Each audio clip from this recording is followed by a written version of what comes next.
നമസ്കാരം. രാജ്യം മതേതരത്വം ഉയർത്തിപ്പിടിച്ച തിരഞ്ഞെടുപ്പാണ് കഴിഞ്ഞുപോയത്. വർഗീയത മാത്രം വിളമ്പിയവർ വെള്ളം കുടിച്ച തിരഞ്ഞെടുപ്പ്. എന്നിട്ടും കേരളത്തിൽ കണക്കെടുക്കുമ്പോൾ പച്ചയ്ക്ക് വർഗീയത പറയുകയാണ് SNDP യോഗം ജനറൽ സെക്രട്ടറി വെള്ളാപ്പള്ളി നടേശൻ. ശബരിമല സമരങ്ങൾക്ക് പിന്നാലെ സർക്കാർ രൂപീകരിച്ച നവോത്ഥാന സമിതി അധ്യക്ഷന്റെ വായിൽ നിന്നും തുടർച്ചയായി അന്യമത ദ്വേഷം പ്രസരിക്കുന്ന പ്രതികരണങ്ങൾ വരികയാണ്. നവോത്ഥാന സമിതി വൈസ് ചെയർമാന്റെ രാജി, പിന്നീട് രാജ്യസഭാ സീറ്റിൽ വെള്ളാപ്പള്ളി നടത്തിയ പ്രതികരണങ്ങൾ ഒന്നും തന്നെ ഇവിടുത്തെ രാഷ്ട്രീയ നേതൃത്വങ്ങൾ കണ്ടതായി നടിക്കുന്നില്ല. വെള്ളാപ്പള്ളിയെ ഭയമാണോ രാഷ്ട്രീയ പാർട്ടികൾക്ക്? മതദ്വേഷമോ നവോത്ഥാനം?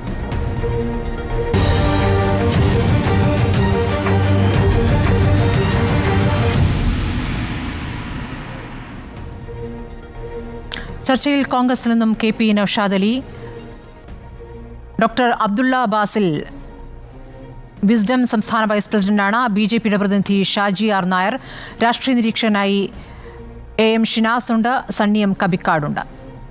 ആദ്യം ഞാൻ നൌഷാദ് അലിയിലേക്ക് പോകുന്നു. നൌഷാദ് അലി, ഒരു രാഷ്ട്രീയ പ്രതികരണം കോൺഗ്രസിൽ നിന്ന് വെള്ളാപ്പള്ളിയുടെ തുടർച്ചയായുള്ള പ്രസ്താവനകൾ കണ്ടില്ല. അത് പ്രതിപക്ഷത്തെയല്ല CPM-നെയാണ്, ഭരണപക്ഷത്തെയാണ് പ്രതിക്കൂട്ടിലാക്കുന്നത് എന്നതുകൊണ്ടാണോ നിങ്ങളുടെ മൗനം?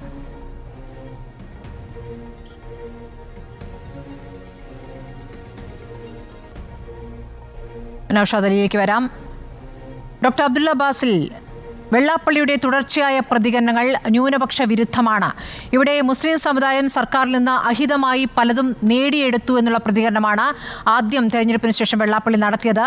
അതിനുശേഷമാണ് ഈ നവോത്ഥാന സമിതി വൈസ് ചെയർമാൻ സ്ഥാനം ഡോക്ടർ ഹുസൈൻ മടവൂർ രാജിവെച്ചത്. ഇപ്പോൾ രാജ്യസഭാ സീറ്റുമായി ബന്ധപ്പെട്ടും വെള്ളാപ്പള്ളി അടുത്ത പ്രതികരണം നടത്തിയിരിക്കുന്നു. നിങ്ങൾ എങ്ങനെയാണ് ഇതിനോട് പ്രതികരിക്കുന്നത്? തീർച്ചയായും സ്മൃതി മാം, ഇവിടെ പ്രധാനമായിട്ടും നമ്മൾ മനസ്സിലാക്കേണ്ടത് ഒരു കക്ഷി രാഷ്ട്രീയങ്ങൾക്കപ്പുറത്ത് ഒരു മുസ്ലിം സമുദായത്തിലുള്ള ഒരു സാധാരണ ഒരു പ്രതിനിധി എന്ന നിലയ്ക്ക് ഈ ചർച്ചകൾ കേൾക്കുമ്പോൾ എൻ്റെ മനസ്സിൽ വരുന്ന ഒറ്റനോട്ടത്തിലുള്ള അല്ലെങ്കിൽ ഒരു വാക്കിൽ പറയുന്ന പ്രതികരണം എന്താണെന്ന് ചോദിച്ചാൽ ഇതെന്തും മറിമായം എന്നുള്ളതാണ് ഒറ്റ വാക്കിൽ ഞങ്ങൾക്ക് പ്രതികരിക്കാനുള്ളത് ഒരു മുസ്ലിം സമുദായത്തിൽ നിന്നുള്ള ഒരു സാധാരണ പ്രതിനിധി എന്ന നിലയ്ക്ക്. കാരണം എന്താണെന്ന് ചോദിച്ചാൽ ഇവിടെ മുസ്ലിങ്ങൾക്ക് മാത്രമായുള്ള എന്തെങ്കിലും തരത്തിലുള്ള മുസ്ലിങ്ങളോടുള്ള ഒരു പ്രീണനമല്ല യഥാർത്ഥത്തിലുള്ളത്. അതല്ല നമ്മൾ അനുഭവിച്ചത്.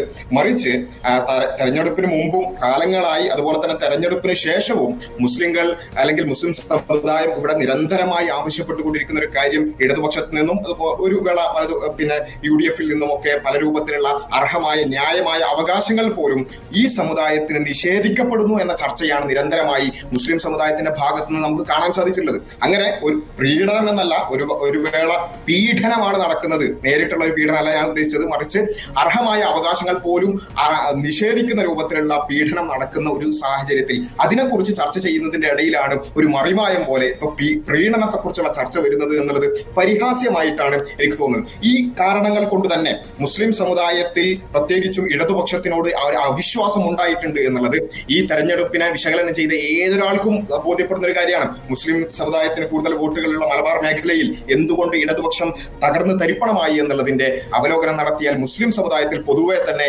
ഇടതുപക്ഷത്തോട് ഒരു അവിശ്വാസം ഉണ്ടായിട്ടുണ്ട്. അത് പല വിഷയങ്ങൾ, UAPA വിഷയവുമായി ബന്ധപ്പെട്ടുകൊണ്ട്, അതുപോലെ തന്നെ പൗരത്വ സമരവുമായി ബന്ധപ്പെട്ടുള്ള കേസുകൾ പിൻവലിക്കുന്ന വിഷയം, നാർക്കോട്ടിക് ജിഹാദുമായി ബന്ധപ്പെട്ടുകൊണ്ടുള്ള വിഷയം കൈകാര്യം ചെയ്ത വിഷയം, അതുപോലെ തന്നെ വഖഫ് ബോർഡ്, അതുപോലെ തന്നെ 80-20 വിഷയത്തെ അട്ടിമറിച്ച വിഷയം, അതുപോലെ തന്നെ പാഠപുസ്തകത്തിൽ മതനിരാസവും അതുപോലെ തന്നെ ലിബറലിസവും സാമൂഹ്യ വിരുദ്ധമായ ജെൻഡർ ആശയങ്ങളും കടത്തിക്കൂട്ടിയതുമായി ബന്ധപ്പെട്ടുകൊണ്ട് മുസ്ലിം സമുദായത്തിനുണ്ടായ കാര്യങ്ങൾ അത് അവതരിപ്പിച്ചപ്പോൾ അതിനോടുള്ള പ്രതികരണം, അതുപോലെ തന്നെ +1 സീറ്റുമായി ബന്ധപ്പെട്ടുകൊണ്ട് മലബാറിന് പൊതുവായി തന്നെയുള്ള മലബാറിനോടുള്ള വിവേചനം, പ്രാതിനിധ്യവുമായി ബന്ധപ്പെട്ടുകൊണ്ടുള്ളത്, വർണ്ണ സംവരണവുമായി ബന്ധപ്പെട്ടുകൊണ്ട്, ഇങ്ങനെയുള്ള എല്ലാ വിഷയങ്ങളിലും മുസ്ലിം സമുദായം വളരെ ന്യായമായി കാര്യങ്ങൾ വിശദീകരിച്ചപ്പോൾ, അത് ആവശ്യപ്പെട്ടപ്പോൾ അതിനോട് പുറംതിരിഞ്ഞു നിൽക്കുന്ന ഒരു സമീപനമാണ് യഥാർത്ഥത്തിൽ ഇടതുപക്ഷം കാണിച്ചിട്ടുള്ളത്. അതുകൊണ്ട് ഒരിക്കലും പ്രീണനത്തെക്കുറിച്ചുള്ള ചർച്ചയ്ക്ക് തന്നെ വകുപ്പില്ല എന്നുള്ളതാണ്. എന്നാൽ ഇവിടെ ഇത്തരത്തിലുള്ള ഒരു ചർച്ച ഉണ്ടാവാൻ കാരണമായ ഒരു ഗ്രൗണ്ട് ഒരുക്കുന്നതിൽ ഇടതുപക്ഷത്തിന് അതിൻ്റെതായ ചില പണികൾ ചെയ്തിട്ടുണ്ട് എന്നുള്ളതാണ് ഞാൻ മനസ്സിലാക്കുന്നത്. അതിനൊരു ഉത്തരവാദിത്വം അവർക്കുണ്ട്. അതെന്താന്ന് ചോദിച്ചാൽ ഈ പറഞ്ഞതുപോലെ നിരന്തരമായി സമുദായത്തിന്റെ ന്യായമായ അവകാശങ്ങളോട് പുറംതിരിഞ്ഞു നിൽക്കുമ്പോഴും മുസ്ലിം വോട്ട് പോകും എന്നുള്ള ആ ഒരു നില കൃത്യമായി അവലോകനം ചെയ്യുന്നത് കൊണ്ടാണോ എന്താണോന്ന് എനിക്കറിയില്ല. ഇലക്ഷനുമായി ബന്ധപ്പെട്ടുകൊണ്ട് ഇലക്ഷൻ അടുത്തപ്പോൾ ചില ഗിമ്മിക്കുകൾ ഇടതുപക്ഷത്തിന്റെ ഭാഗത്ത് നിന്ന് ഉണ്ടായിട്ടുണ്ട്. അത് പ്രത്യേകിച്ചും പൗരത്വ സമരവുമായി ബന്ധപ്പെട്ടുകൊണ്ടും അതുപോലെ തന്നെ സിവിൽ കോഡുമായി ബന്ധപ്പെട്ടുകൊണ്ടൊക്കെ ഇലക്ഷൻ അടുത്തപ്പോൾ അല്ലെങ്കിൽ മുസ്ലിം സമുദായത്തിന്റെ വോട്ട് കിട്ടും എന്ന ഒരു ഏത് നിലക്കുള്ള പ്രതീക്ഷയാണെന്ന് എനിക്കറിയില്ല. ആ രൂപത്തിൽ ഇലക്ഷൻ അടുത്തപ്പോൾ നടത്തിയിട്ടുള്ള ചില ഗിമ്മിക്കുകൾ അതുകൊണ്ട് സംഭവിച്ചെന്താന്ന് വെച്ചാൽ നേരത്തെ ഉണ്ടായിട്ടുള്ള നയങ്ങൾ കൊണ്ട് മുസ്ലിം സമുദായത്തിന്റെ വിശ്വാസം ഓൾറെഡി നഷ്ടപ്പെട്ടു കഴിഞ്ഞു. അതിന്റെ കൂടെ മറ്റ് സമുദായങ്ങൾക്കും ഇവരെന്തോ മുസ്ലിങ്ങൾക്ക് വേണ്ടി എന്തോ അനർഹമായത് ചെയ്യുന്നു എന്ന ഒരു ചിന്ത ഉണ്ടാവും. അബ്ദുള്ള ബാസിലി, ഗിമ്മിക്കുകൾ എന്ന് പറയുമ്പോൾ ഗിമ്മിക്കുകളിൽ സമസ്തയിൽ ഒരു വിഭാഗം വീണു എന്നാണോ മനസ്സിലാക്കേണ്ടത്? ഈ CAA വിരുദ്ധ പ്രക്ഷോഭത്തിലൊക്കെ ജിഫ്രി മുത്തുക്കോയ തങ്ങൾ പിണറായി വിജയനുമായി വേദി പങ്കിടുകയാണ്. ഇതാദ്യമായിട്ടാണ് അത്തരത്തിലൊരു രാഷ്ട്രീയ നേതാവുമായി വേദി പങ്കിടുന്നത്. ആ രൂപത്തിലേക്ക് ഇതുവരെ വന്നിരുന്നു. അതൊക്കെ ഒരു ഗിമ്മിക്കായിട്ടാണ് ഇപ്പോൾ തെരഞ്ഞെടുപ്പാനന്തരം മനസ്സിലാക്കലാണോ? അല്ല, തെരഞ്ഞെടുപ്പിന് മുമ്പ് തന്നെ എല്ലാവരും വിലയിരുത്തിയിട്ടുള്ള ഒരു കാര്യമാണ് മുസ്ലിം സമുദായം എന്ന് പറഞ്ഞാൽ ഏതെങ്കിലും സംഘടനകളോ അല്ലെങ്കിൽ സംഘടനകളുടെ നേതാക്കന്മാരോ അല്ല എന്നുള്ളത് പൊതുവെ എല്ലാവർക്കും മനസ്സിലായിട്ടുള്ള ഒരു കാര്യമാണ്. അപ്പൊ അവിടെ യഥാർത്ഥത്തിൽ മുസ്ലിം സമുദായത്തിന്റെ പുറംതിരിഞ്ഞു നിൽക്കുകയും എന്നാൽ അതിൽ ഏതെങ്കിലും തരത്തിലുള്ള മുസ്ലിം സമുദായത്തിൽ ഭിന്നിപ്പ് ഉണ്ടാക്കുകയും അല്ലെങ്കിൽ സംഘടനകൾക്കിടയിൽ ഭിന്നിപ്പുകൾ ഉണ്ടാക്കുകയും ആ രൂപത്തിലുള്ള കുറച്ച് പണികൾ നടത്തുകയും ശരി, താങ്കൾ ഈ പറയുന്ന പീഡനം എന്ന രൂപത്തിലുള്ള കാര്യങ്ങൾ ഇവിടെ കേരളത്തിൽ നടക്കുന്നുണ്ടോ എന്നുള്ള കാര്യത്തിൽ സംശയമുണ്ട്. താങ്കൾ ഇപ്പോൾ രാജ്യത്തെ മൊത്തം സ്ഥിതിയാണ് പറയുന്നതെങ്കിൽ അംഗീകരിക്കാം. ശ്രീ KP നൗഷാദ് അലി, ഇപ്പോൾ വെള്ളാപ്പള്ളിയുടെ വാക്കുകൾ ആ രൂപത്തിൽ പറയുന്നില്ല എങ്കിൽ കൂടി ഈ തെരഞ്ഞെടുപ്പ് ഘട്ടത്തിലായാലും നേരത്തെ CAA വിരുദ്ധ പ്രക്ഷോഭം അല്ലെങ്കിൽ പലസ്തീൻ വിഷയത്തിലൊക്കെ CPM ഒരു നിലപാടുമായി മുന്നോട്ട് വരുന്നു. ആ നിലപാടുമായി ബന്ധപ്പെട്ട് നിങ്ങൾക്ക് അഭിപ്രായ വ്യത്യാസങ്ങൾ ഉണ്ടായിരിക്കാം. പക്ഷേ അത് ലീഗിനേക്കാൾ വലിയ സംരക്ഷകരായി, മുസ്ലിം സംരക്ഷകരായി CPM അഭിനയിക്കുന്നു എന്ന രൂപത്തിലുള്ള പ്രതികരണങ്ങൾ കോൺഗ്രസിൽ നിന്ന് വന്നിട്ടുണ്ട്. അപ്പോൾ വെള്ളാപ്പള്ളിയുടെ ഈ തീവ്ര പരാമർശങ്ങളെ നിങ്ങൾ അതിനോട് ഇപ്പോൾ പ്രതികരിക്കാത്തത് നിങ്ങളുടെ നിലപാടുമായി ചേർന്ന് പോകുന്നത് കൊണ്ടാണോ? ഇവിടെ CPMൻ്റെ സമീപനം ഇനി എന്തായാലും അതിൻ്റെ യഥാർത്ഥ രൂപത്തിലുള്ളതാണോ അതൊരു നാടകമാണോ എന്നൊക്കെയുള്ളത് നമുക്ക് വേറെ ചർച്ച ചെയ്യേണ്ട ഒരു വിഷയവും നമ്മളൊരുപാട് ചർച്ച ചെയ്തതാണ്.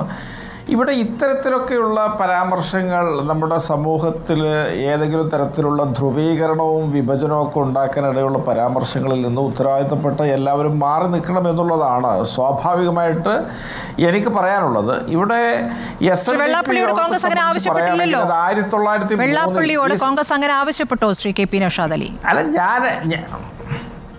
ഞാൻ വെള്ളാപ്പള്ളി എന്നല്ല, ഏതൊരു സമുദായ നേതാവാണെങ്കിലും സമൂഹത്തിനകത്തൊരു ഛിദ്രത ഉണ്ടാക്കുന്ന വിധത്തിലുള്ള ഒരു തരത്തിലുള്ള ഇടപെടലും ആരും നടത്താൻ പാടില്ല. SNDP യോഗത്തെ സംബന്ധിച്ചിടത്തോളം ഞാൻ അതിൻ്റെ ഒരു ചരിത്രം സ്മൃതി പറയുകയാണെങ്കിൽ അതിൽ കുമാരനാശാൻ തൊട്ട് അതിനുശേഷം TK മാധവൻ അതുപോലെ C കേശവനൊക്കെ ജനറൽ സെക്രട്ടറിമാരായിരുന്നൊരു കാലഘട്ടമൊക്കെ എനിക്ക് ഓർമ്മയുണ്ട്. ഇവിടുത്തെ നിവർത്തന പ്രക്ഷോഭമൊക്കെ C കേശവൻ്റെ നേതൃത്വത്തിൽ ഇവിടുത്തെ ക്രിസ്ത്യൻ മുസ്ലിം ജനവിഭാഗങ്ങളൊക്കെ ചേർന്ന് നടത്തുകയും അതിന് വലിയ റിസൾട്ടൊക്കെ ഈ സംസ്ഥാനത്ത് സ്വാതന്ത്ര്യത്തിന് മുമ്പുണ്ടായതുമൊക്കെയാണ്. അത്തരത്തിലൊക്കെയുള്ള വലിയ മുന്നേറ്റങ്ങൾക്ക് നേതൃത്വം നൽകിയ നേതാക്കളും സംഘടനയൊക്കെയാണ് SNDP. അത് സമൂഹത്തെ ചേർത്ത് നിർത്താനും ഒരുമിച്ച് കൊണ്ടുപോകാനുമുള്ള ഇടപെടലുകളാണ് നടത്തേണ്ടത്.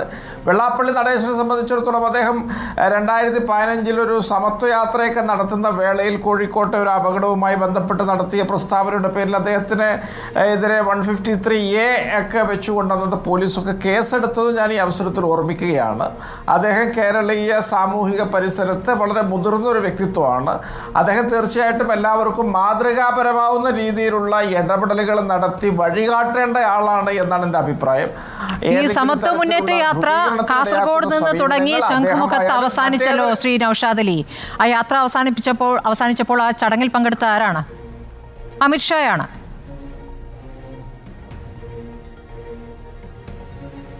അല്ല, തീർച്ചയായിട്ടും ഈ ചടങ്ങിൽ ആര് പങ്കെടുത്തു ആര് പങ്കെടുത്തില്ല എന്നുള്ളതല്ല വിഷയം. ഇവിടെ സമത്വ മുന്നേറ്റ യാത്ര ചടങ്ങിൽ പങ്കെടുത്തതോ ബഹിഷ്കരിച്ചതോ അല്ല ഞാൻ പറഞ്ഞത്. ആ യാത്രയുടെ ഭാഗമായിട്ട് അദ്ദേഹം ആലുവയിൽ നടത്തിയൊരു പ്രസംഗത്തിനെതിരെ അന്ന് പോലീസ് 153A വെച്ച് കേസെടുത്തിരുന്നു എന്നാണ് ഞാൻ പറഞ്ഞത്. അന്ന് ഒരു മാൻ ഹോളിൽപ്പെട്ട തൊഴിലാളികളെ രക്ഷിക്കാനുള്ള ശ്രമത്തിനിടയിൽ മരിച്ച ഓട്ടോ ഡ്രൈവർക്ക് കൊടുത്തതുമായി ബന്ധപ്പെട്ട് നടത്തിയൊരു പ്രസ്താവനയായിരുന്നു.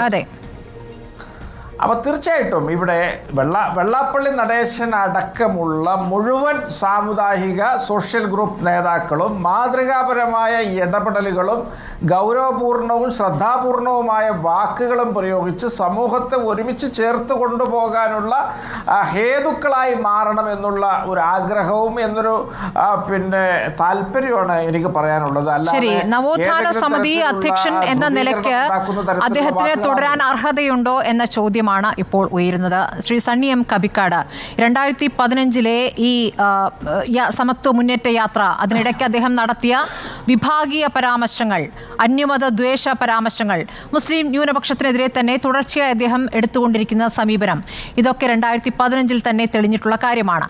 പിന്നീട് ശബരിമല സമരത്തിന് ശേഷമാണല്ലോ ഈ നവോത്ഥാന മതിൽ നിർമ്മിക്കുന്നത്. അതിനുശേഷമാണല്ലോ ഇങ്ങനെ ഒരു നവോത്ഥാന സമിതിയുടെ രൂപീകരണം. അതിൻ്റെ അധ്യക്ഷനായി വെള്ളാപ്പള്ളിയെ നിർദ്ദേശിക്കുമ്പോൾ, അങ്ങനെ ഒരു തീരുമാനത്തിലേക്ക് ഇടതുപക്ഷം വരുമ്പോൾ തന്നെ അദ്ദേഹത്തിൻ്റെ നിലപാടുകൾ ഇവർക്ക് അറിയാത്തതല്ല. അപ്പോൾ എന്താണ് യഥാർത്ഥത്തിൽ വെള്ളാപ്പള്ളി നടേശൻ എന്ന സാമുദായിക നേതാവ് കേരളത്തിൽ ചെയ്തുകൊണ്ടിരിക്കുന്നത്? ധ്രുവീകരണ രാഷ്ട്രീയത്തിന് ഒരു മണ്ണൊരുക്കലല്ലേ യഥാർത്ഥത്തിൽ ചെയ്തിട്ടുള്ളത്?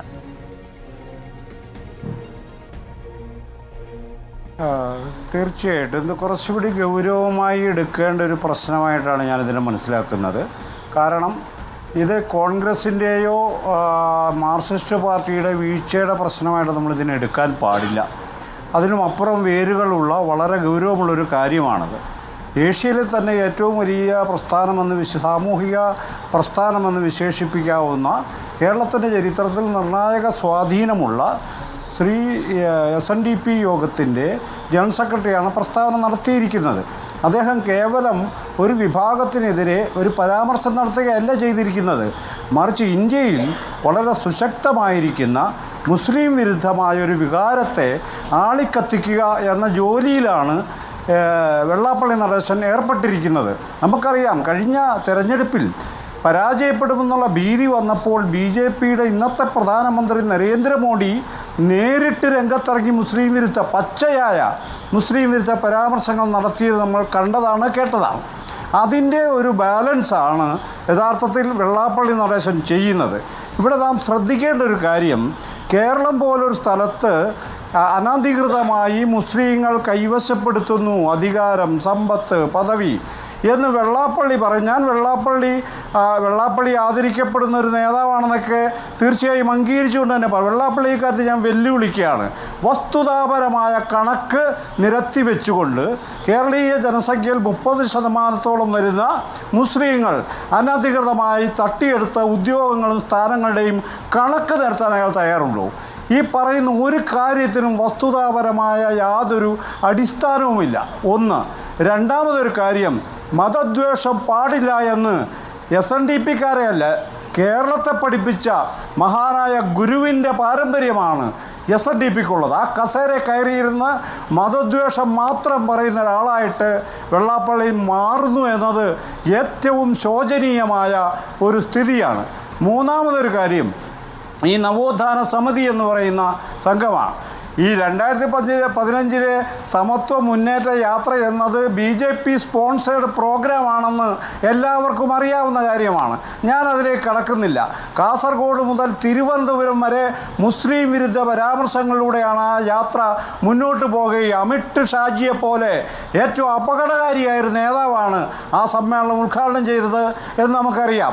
ഈ നവോത്ഥാന സമിതിയിലേക്ക് ഈ പിന്നോക്ക വിഭാഗങ്ങളെയും ദളിതരെയും തിരിച്ചു പിടിക്കുവാൻ, കണ്ടെയ്ൻ ചെയ്യുവാൻ ഒരു പരിശ്രമം കേരളത്തിലെ ഗവൺമെൻറ് നടത്തിയത് തെറ്റാണെന്നൊന്നും നമുക്ക് പറയാൻ പറ്റില്ല. അവരൊരു പരിശ്രമം നടത്തി, പക്ഷേ ആ പരിശ്രമം മുന്നോട്ട് പോയില്ല. അതുകൊണ്ട് അതൊരു ഡെഡ് ബോഡിയാണ്.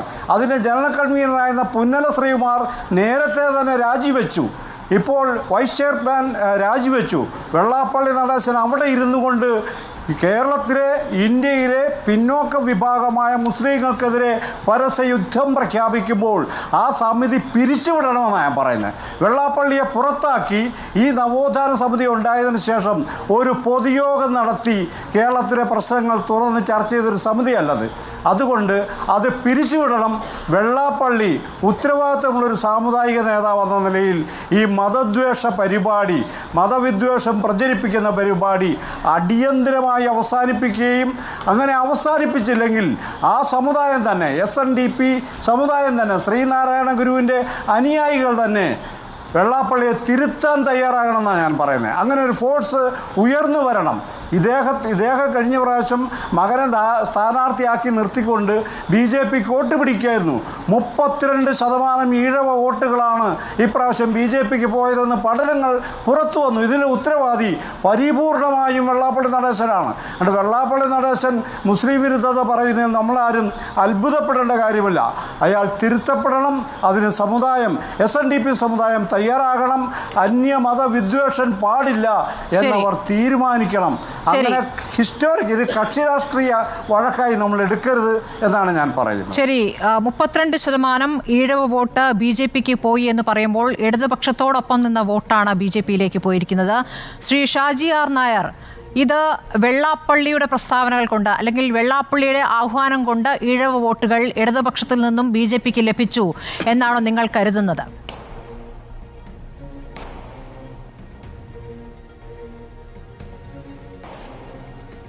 സ്മൃതി, നമ്മുടെ ഈ ചർച്ചയുടെ ഇൻട്രോയിൽ ബഹുമാന്യനായ നൗഷാദ് അലിയോടാണ് താങ്കൾ ചോദിച്ചത്, താങ്കൾക്ക് വെള്ളാപ്പള്ളിയെ ഭയമായിട്ടാണോ നിങ്ങളുടെ ഭാഗത്തുനിന്ന് ഒരു പ്രതികരണം ഉണ്ടാകാത്തെന്നൊരു ചോദ്യം ഉണ്ടായി. അല്ല, അദ്ദേഹം റെഡി ആയിരുന്നില്ല. അത് അദ്ദേഹത്തിന്റെ പ്രതികരണം ഇല്ലാഞ്ഞിട്ടല്ല കേട്ടോ, സാങ്കേതികമായി വസ്തുതാപരമായ ഒരു പ്രസ്താവനയാണ് ശ്രീ വെള്ളാപ്പള്ളി നടത്തിയിട്ടുള്ളത്. അദ്ദേഹം പറഞ്ഞത് എന്താ? ഒരു ഇലക്ഷന് ശേഷം നമ്മുടെ സംസ്ഥാനത്തിൻ്റെ രാഷ്ട്രീയ പശ്ചാത്തലത്തിലാണ് അദ്ദേഹം ഒരു പ്രസ്താവന നടത്തിയത്. ആ പ്രസ്താവന എന്ന് പറയുന്നത് പ്രത്യേകിച്ച് മാർക്സിസ്റ്റ് പാർട്ടി, ആ പാർട്ടിക്ക് വലിയ തോതിൽ വോട്ട് ചോർച്ച സംഭവിച്ചു. അവരുടെ സീറ്റിൻ്റെ എണ്ണം കുറഞ്ഞതല്ല പ്രശ്നം. കാരണം ലോക്സഭാ തെരഞ്ഞെടുപ്പിൽ പലപ്പോഴും UDFന് ഒരു മുൻതൂക്കം കേരളത്തിൽ ഉണ്ടാവാറുണ്ട്.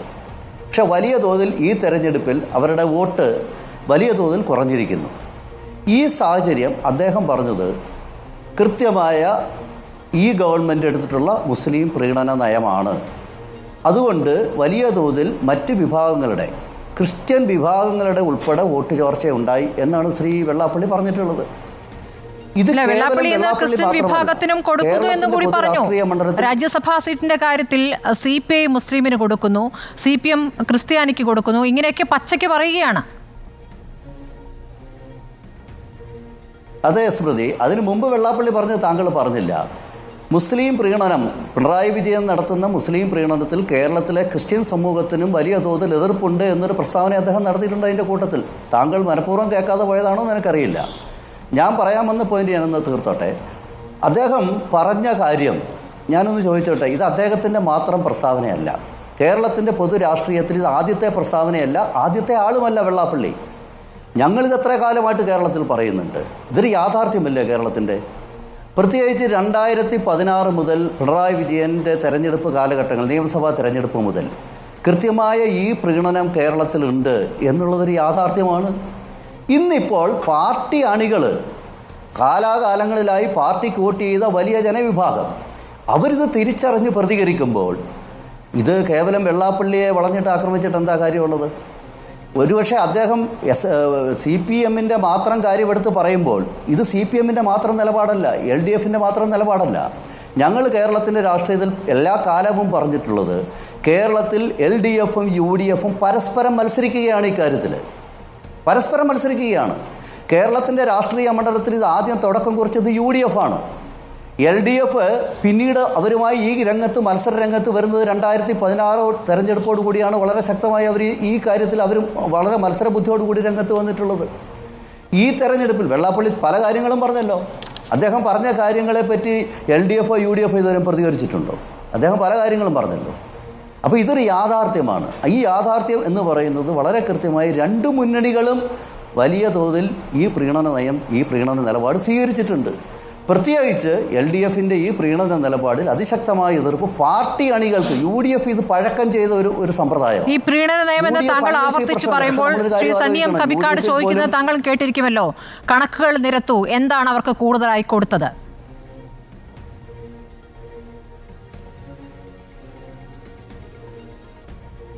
അല്ല, ഈ സ്റ്റേറ്റ്മെന്റ് ഇറക്കിയത് ബഹുമാന്യനായ വെള്ളാപ്പള്ളി നടേശനാണ്. ആ കണക്കുകൾ ഞാൻ പറയാൻ ആഗ്രഹിച്ചത്, ഇത് കേവലം വെള്ളാപ്പള്ളിയോ BJPയോ കേരളത്തിന്റെ കണക്ക് നോക്കിയിട്ടല്ലേ പിന്തുണയ്ക്കണോ വേണ്ടയോ എന്ന് തീരുമാനിക്കുക. നിങ്ങൾക്ക് കൃത്യമായ ഒരു കണക്കുണ്ടായിരിക്കുമല്ലോ. നിങ്ങൾ പറഞ്ഞതും വെള്ളാപ്പള്ളി പറഞ്ഞതിനോട് നിങ്ങൾക്ക് യോജിച്ച് നിൽക്കാൻ പറ്റുന്ന ഒരു ഗ്രൗണ്ട് ഉണ്ടെങ്കിൽ അതിന്മേൽ കണക്കുണ്ടാകുമല്ലോ. അപ്പോൾ നിങ്ങളുടെ കണക്ക് എന്താണ്? കൂടുതലായി മുസ്ലിം ന്യൂനപക്ഷത്തിന് സംസ്ഥാന സർക്കാർ, ഇടത് സർക്കാർ കൊടുത്തത് എന്താണ്? ആ കണക്കുകൾ നിങ്ങൾ നിരത്തേണ്ടതുണ്ട്, വെള്ളാപ്പള്ളിയും നിരത്തേണ്ടതുണ്ട്. അല്ല, അത് എത്രയോ അല്ല, വെള്ളാപ്പള്ളി കൃത്യമായിട്ട് പറഞ്ഞല്ലോ. രാജ്യസഭാ അംഗങ്ങളുടെ കാര്യം പറഞ്ഞു, കീഴ് സ്ഥാനങ്ങളിൽ ഇരിക്കുന്ന ആൾക്കാരുടെ കാര്യം പറഞ്ഞു. ഇതൊക്കെ ബഹുമാന്യനായ ശ്രീ വെള്ളാപ്പള്ളി സൂചിപ്പിച്ചിട്ടുണ്ട്. ഞാൻ പറയാൻ ആഗ്രഹിച്ചത്, ഈ വിഷയത്തെപ്പറ്റി നമ്മൾ സംസാരിക്കുമ്പോൾ ഞാനതാ പറഞ്ഞത്, UDF LDFും ഒരേപോലെ ഈ കൂട്ടത്തിൽ അവർ ഒരേ പാതയിൽ സഞ്ചരിക്കുന്നവരാണ് എന്ന് ഞാൻ പറയുമ്പോൾ, UDF ഇത് പഴക്കം ചെയ്യുന്നതുകൊണ്ട് അവർക്കിന്നതൊരു പ്രശ്നമല്ല. പക്ഷെ ഒരു കാലത്ത് UDFൽ ഒരു 5ാം മന്ത്രിസ്ഥാനം വന്നു. 5ാം മന്ത്രിസ്ഥാനം വന്നപ്പോൾ തൻ്റെ ഇടത്തോട് എതിർത്ത UDF നേതാക്കൾ കേരളത്തിലുണ്ടായിട്ടുണ്ട്, പ്രത്യേകിച്ച് കോൺഗ്രസ് നേതാക്കളുണ്ടായിട്ടുണ്ട്. ഇന്നൊരു രാജ്യസഭാ സീറ്റ്, നമുക്കറിയാം ലോക്സഭാ സീറ്റിൻ്റെ ചർച്ച നടക്കുമ്പോൾ UDF എത്രയോ മുമ്പ് തന്നെ മുസ്ലിം ലീഗിന് കീഴടങ്ങിയത് നമ്മൾ കണ്ടില്ലേ? എന്നോ നിശ്ചയിക്കാൻ പോകുന്ന, എന്നോ പുറപ്പെടുപ്പിക്കാൻ പോകുന്ന, അല്ലെങ്കിൽ എന്നോ നടക്കാൻ പോകുന്ന രാജ്യസഭാ തെരഞ്ഞെടുപ്പിന് അപ്പം തന്നെ സീറ്റ് കൊടുക്കുകയാണ്. കൃത്യമായി കേരളത്തിൽ LDFും UDFും കീഴടങ്ങുന്ന രാഷ്ട്രീയം. ഞാൻ ഈ കഴിഞ്ഞ തെരഞ്ഞെടുപ്പിൽ എൻ്റെ തെരഞ്ഞെടുപ്പ് മേഖല എന്ന് പറയുന്നത് ആലപ്പുഴ ജില്ലയിലെ മാവേലിക്കര മണ്ഡലമാണ്. മാവേലിക്കര മണ്ഡലത്തിൻ്റെ NDAയുടെ തെരഞ്ഞെടുപ്പ് ചുമതലയുണ്ടായിരുന്ന ഒരാളാണ് ഞാൻ. എനിക്ക് നല്ല ബോധ്യമുള്ള കാര്യമാണ് ഞാൻ ഈ പറയുന്നത്. സാധാരണ CPMൻ്റെ അണികൾ 100 കണക്കിന് ഇന്ന് BJPയിലും NDAയുടെ പക്ഷത്തോട്ട് ചേർന്നിട്ടുണ്ട്. അതൊരു യാഥാർത്ഥ്യമാണ്. അതിന്റെ യഥാർത്ഥ കാരണങ്ങളാണ് നിങ്ങൾ പറയുന്നത്. വിശ്വസിക്കുന്നതിലേക്ക് ഒരു വലിയ വിഭാഗം എത്തുന്നു എന്നുള്ളത് ഖേദകരമായ സാഹചര്യമാണ്. 11% വളർച്ച ആലപ്പുഴയിൽ നിങ്ങളുടെ വോട്ടിനുണ്ടായിട്ടുണ്ട് എന്നുള്ള കാര്യം യാഥാർത്ഥ്യമാണ്. കഴിഞ്ഞ തവണ അത് 17% ആയിരുന്നെങ്കിൽ ഇത്തവണ അത് 28% ഉയർത്താൻ ശോഭയ്ക്ക് സാധിച്ചിട്ടുണ്ട്. ശോഭയ്ക്ക് സാധിക്കുമ്പോൾ ശോഭയ്ക്ക് വോട്ട് ചെയ്യണമെന്ന ആഹ്വാനം അവിടെ വെള്ളാപ്പള്ളി നടത്തിയിട്ടുണ്ട്. ശരി, AM ഷിനാസിലേക്ക് എത്താം ഇടവേളയ്ക്ക് ശേഷം. ശ്രീ AM ഷിനാസ്, ഓരോരുത്തരും പറയുന്ന കണക്കുകൾ താങ്കളും കേട്ടല്ലോ. ഈ തിരഞ്ഞെടുപ്പ് ഫലം ചില സൂചനകൾ നൽകുന്നുമുണ്ട്. അപ്പോൾ നവോത്ഥാന ആശയങ്ങൾ കേരള മണ്ണിൽ നിന്നും ഏറെ അകലെയാണ് എന്നും ഇപ്പോൾ ഈ വിദ്വേഷത്തിനാണ് വേരൂന്നാൻ പറ്റിയ സമയമെന്നും അതാണിപ്പോൾ വോട്ടാകുന്നതെന്നുമാണ് മനസ്സിലാക്കേണ്ടത്. അങ്ങനെയെങ്കിൽ ഈ നവോത്ഥാന സമിതിയുടെ ആവശ്യമില്ലല്ലോ, അത് പിരിച്ചുവിടുകയല്ലേ ശ്രീ സണ്ണിയം കബിക്കാട് പറഞ്ഞ പോലെ ചെയ്യേണ്ടത്?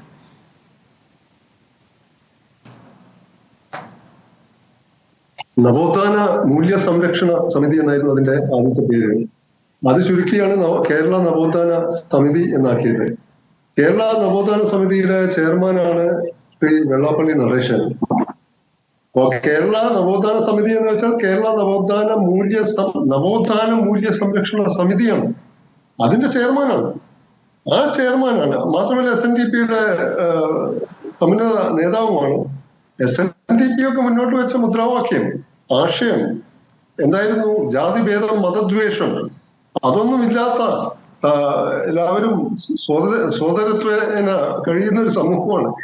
അതിന്റെ നേതാവാണ് പറയുന്നത്, അത്യന്തം മതദ്വേഷപരമായ വർഗീയത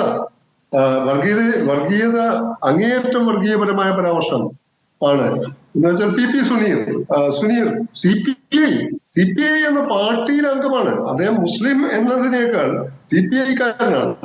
CPI എന്ന പാർട്ടിയല്ലേ തീരുമാനിക്കേണ്ടത് ആരാണ് രാജ്യസഭയിലേക്ക് പോകേണ്ടത്. അത് മുസ്ലിംസ് അതിലുണ്ട്, ഹിന്ദുക്കളുണ്ട്, ക്രിസ്ത്യാനികളുണ്ട്, പലരും ഉണ്ടാവും. അതില് CPI തീരുമാനിച്ചത് PP സുനീറാണ്. അപ്പം ജോസ് കെ മാണിയെ ആ പാർട്ടി തീരുമാനിക്കുന്നു. ഹാരിസ് ബീരാൻ മുസ്ലിം ലീഗ് തീരുമാനിക്കുന്നു. അത് പാർട്ടി തീരുമാനങ്ങളാണ്. അത് ഇപ്പൊ കമ്മ്യൂണിസ്റ്റ് പാർട്ടിയിലുള്ള ആൾക്കാരെ പോലും മുസ്ലിം ഐഡന്റിറ്റിയുടെ പേരിൽ മുദ്ര കുത്തുന്നത് എത്രമാത്രം അപഹാസ്യമാണ്. അതും നവോത്ഥാന സമിതിയുടെ ചെയർമാനാണ്. നവോത്ഥാനം വാസ്തവത്തിൽ ആ സമിതിക്ക് പേര് കൊടുക്കേണ്ടത് കേരള മത പുനരുത്ഥാന സമിതി എന്നാണ്. അതിന്റെ ചെയർമാനായിരിക്കാൻ വെള്ളാപ്പള്ളി നടേശൻ തീർത്തും യോഗ്യനാണ്. ഇതിനു മുമ്പ് ശ്രീനാരായണ ഓപ്പൺ യൂണിവേഴ്സിറ്റിയുടെ വൈസ് ചെയർമാൻ VC ആയിട്ട് ഡോക്ടർ PM മുബാറക് പാഷയെ നിയമിച്ചപ്പോൾ ഇദ്ദേഹം പറഞ്ഞത് നമ്മൾ ഓർക്കുന്നുണ്ട്. ശ്രീനാരായണ ഓപ്പൺ യൂണിവേഴ്സിറ്റിയുടെ VC ആവേണ്ടത് ശ്രീനാരായണ ദർശനങ്ങളിൽ അഗാധ പാണ്ഡിത്യമുള്ള ഒരു സ്കോളർ ആയിരിക്കണം.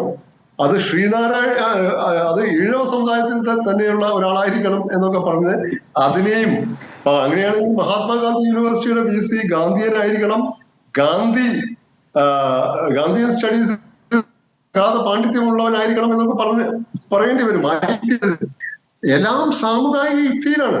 ഇപ്പൊ ഈ സാമുദായിക യുക്തി തന്നെ നമുക്ക് എടുത്താൽ ഇപ്പൊ കേരളത്തിൽ ഒരു സമുദായ അടിസ്ഥാനത്തിൽ ഭൂരിപക്ഷ സമുദായമാരാണ്. 27% മുസ്ലിങ്ങളാണ് ഭൂരിപക്ഷ സമുദായം.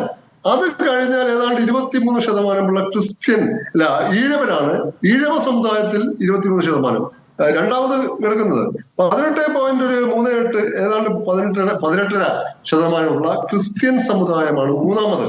14% നായർ സമുദായമാണ് നാലാമത്. പിന്നെ പട്ടികജാതി പട്ടികവർഗ വിഭാഗക്കാർ.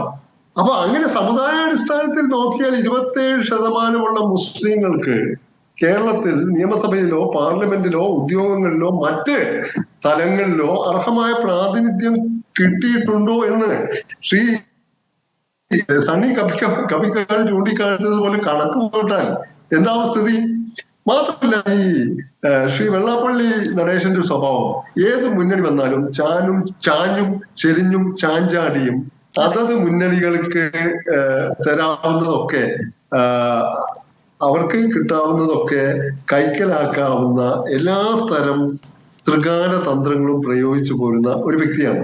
ഈ കഴിഞ്ഞ തെരഞ്ഞെടുപ്പ് നടന്നപ്പോൾ ഇത്തരം പ്രസ്താവനകളൊക്കെ നടത്തി. അതേസമയം തന്നെ അദ്ദേഹം നടത്തിയ ഒരു പ്രസ്താവന തെരഞ്ഞെടുപ്പിൽ ഇടതുപക്ഷത്തിന് 1 സീറ്റാണ് ലഭിച്ചത്, തോറ്റു. അപ്പം ഈ തെരഞ്ഞെടുപ്പിന്റെ പാപഭാരം പിണറായി വിജയന്റെ അല്ലെങ്കിൽ മുഖ്യമന്ത്രിയുടെ തല കെട്ടിവെക്കേണ്ടതില്ല. കാരണം പൊതുവിൽ ഇവിടെ ഒരു BJP വിരുദ്ധ വികാരം ന്യൂനപക്ഷങ്ങൾക്കിടയിൽ ഉണ്ടായിരുന്നു. അത് കോൺഗ്രസിന് ഗുണമായി ഭവിച്ചു.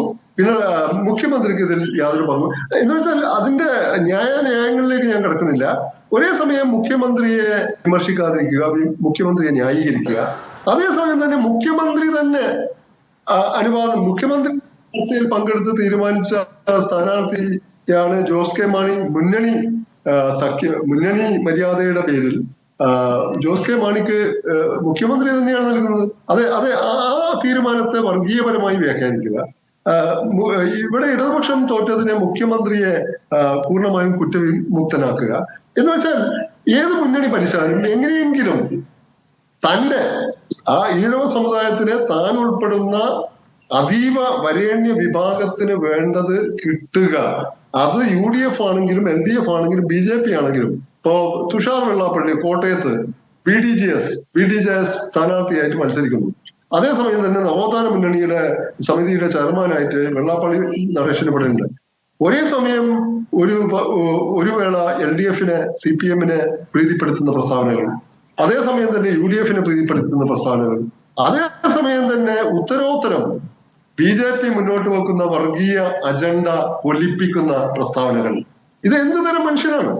ഇത്തരം ആളുകൾ വാസ്തവത്തിൽ അടിസ്ഥാനപരമായി ന്യൂനപക്ഷ വിരുദ്ധതയാണ് അദ്ദേഹം തുടർച്ചയായി കൊണ്ട് നടക്കുന്നത്. ശ്രീ AM ഷിനാസ്, അത് ഇടതുപക്ഷത്തിന് അറിയുകയും ചെയ്യാം. പക്ഷേ ഓരോ കാലത്തിലും താങ്കൾ പറഞ്ഞതുപോലെ ഓരോ വള്ളത്തിൽ കാലുവെക്കുന്ന ഒരു സ്വഭാവം അദ്ദേഹത്തിനുണ്ട്. ഇപ്പോൾ മൈക്രോ ഫിനാൻസ് കാലത്ത് VS-നോട് എതിർത്തു, അന്ന് ഉമ്മൻചാണ്ടിയോട് അടുത്തു. പിന്നീട് പിണറായി വിജയനോട് അടുക്കുമ്പോൾ ഈ കേസിന്റെ കാര്യത്തിലൊക്കെ ഒരു മെല്ലെ പോക്കൊക്കെ ഉണ്ടായിട്ടുണ്ട്. ഇതൊക്കെ നമ്മൾ കണ്ടിട്ടുള്ളതാണ്. അപ്പോൾ അന്വേഷണവും പതുക്കെയായിട്ടുണ്ട്. ഇങ്ങനെ ഓരോ കാലത്തും ചില നേതാക്കളോട് തനിക്ക് അടുപ്പമുണ്ട് എന്ന് പറയുക, ചിലരിൽ നിന്ന് അകന്നു നിൽക്കുക, അദ്ദേഹത്തിന് കേസുമായി ബന്ധപ്പെട്ട ശക്തമായ പ്രതികരണങ്ങൾ നടത്തുന്നവരിൽ അകന്നു നിൽക്കുക. ഇപ്പോൾ KC വേണുഗോപാലിനെ പോലുള്ള നേതാവിനെ തോൽപ്പിക്കുമെന്ന് ആവർത്തിച്ച് പറഞ്ഞിട്ടുള്ള ആളാണ് വെള്ളാപ്പള്ളി. ആലപ്പുഴയിൽ തോൽക്കുമെന്ന് തന്നെ പലതവണയായി പറഞ്ഞിട്ടുണ്ട്. വെള്ളാപ്പള്ളി അങ്ങോട്ട് പോയി കാണാത്ത നേതാക്കളിൽ ഒരാളാണ് KC വേണുഗോപാൽ. അങ്ങനെ നിലപാടെടുക്കുന്ന ചില നേതാക്കളും രാഷ്ട്രീയത്തിലുണ്ട്. പക്ഷേ ഈ അങ്ങോട്ടും ഇങ്ങോട്ടുള്ള നിൽപ്പിലും വെള്ളാപ്പള്ളി എന്താണ് എന്ന് ഇടതുപക്ഷത്തിന് അറിയാം. ഇപ്പോൾ ഈ ചർച്ചയിൽ പോലും ഇടതുപക്ഷത്തിൽ നിന്നൊരു പ്രതിനിധിയില്ല എന്നുള്ളത് താങ്കൾ ശ്രദ്ധിച്ചിരിക്കും. ഇടതുപക്ഷത്ത് എന്ന് പറയുമ്പോൾ CPM-ൻ്റെയോ സർക്കാരിൻ്റെയോ പ്രതിനിധിയായി ഒരാളില്ല.